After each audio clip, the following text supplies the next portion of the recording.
নমস্কার, জ্ঞানামৃত মোটিভেশনাল চ্যানেলে আপনাদের সকলকে জানাই সাদর আমন্ত্রণ।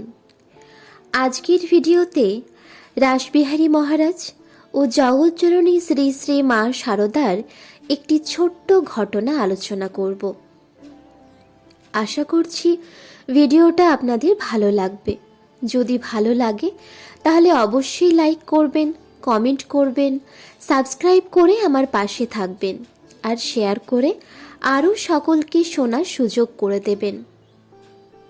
তাহলে চলুন আর দেরি না করে ভিডিওটা শুরু করি।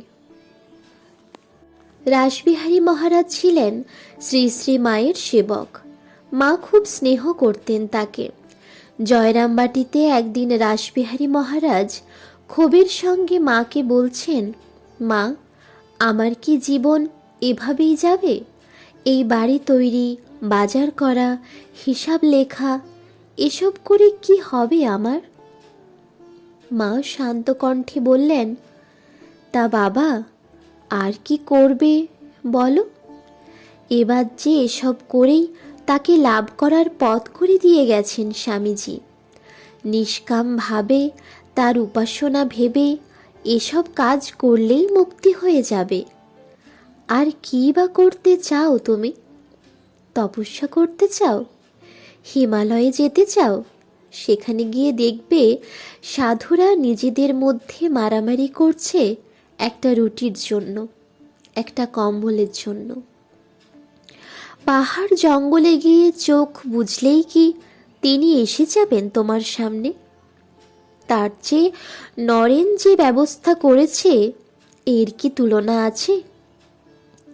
শুধু তার কাজ ভেবে, তার সেবা ভেবে কাজ করা।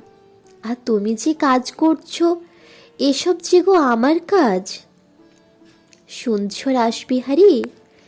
দেখো আমার দিকে চেয়ে। রাসবিহারী মহারাজ মায়ের দিকে তাকিয়ে দেখেন সেই বৃদ্ধা সাদামাটা মহিলাটি যিনি এতক্ষণ কথা বলছিলেন, তার জায়গায় জ্যোতির্ময়ী এক দেবী মূর্তি বসে আছেন। চারিদিক জ্যোতির বন্যায় ভেসে যাচ্ছে। রাসবিহারী মহারাজ সেই মূর্তির দিকে আর তাকাতে পারলেন না। ভয়ে বিস্ময়ে দু চোখ ঢাকলেন তিনি। সঙ্গে সঙ্গে শুনতে পেলেন সেই চেনা স্বরে মা বলছেন, ও কি রাসবিহারী, কি হলো তোমার?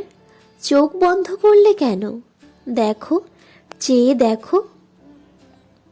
রাসবিহারী মহারাজ চেয়ে দেখলেন সেই আগেকার মা।